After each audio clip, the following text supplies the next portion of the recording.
semuanya, nama saya Wisnu Handian Mardika, NIM 20220130, akan menganalisis kasus gagal paten, pelajaran berharga dari inovasi yang gagal. Selamat datang di presentasi analisis kasus gagal panen. Inovasi adalah jantung kemajuan, tapi tidak semua inovasi berujung pada kesuksesan. Kali ini kita akan belajar dari salah satu kasus kegagalan paten yang cukup terkenal dan menarik untuk dianalisis. Gagal paten adalah kondisi ketika suatu penemuan atau teknologi tidak berhasil mendapatkan perlindungan paten atau meskipun dipatenkan, gagal secara komersial maupun legal. Hal ini bisa terjadi karena berbagai faktor, dari kurangnya kebaruan tidak memenuhi syarat paten hingga salah strategi pemasaran.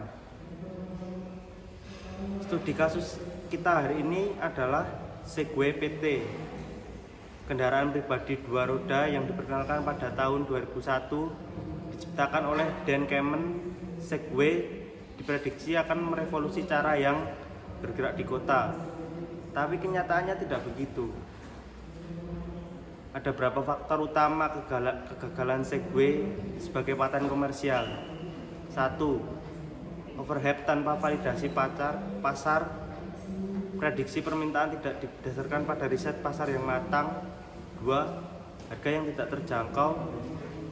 Harga Segway terlalu tinggi bagi konsumen umum, membuatnya hanya cocok untuk pasar khusus. 3. Regulasi dan infrastruktur.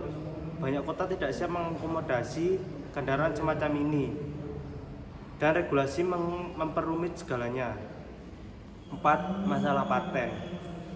Meski dipatenkan, teknologi Segway diikuti banyak pesaing dengan modifikasi berbeda, menyebabkan sulitnya mempertahankan eksklusivitas teknologi. Segway tetap menjadi ikon teknologi, tapi secara komersial dianggap gagal, penjualannya jauh di bawah target, dan akhirnya produksi diberhentikan tahun 2020. Apa pelajaran yang bisa kita ambil?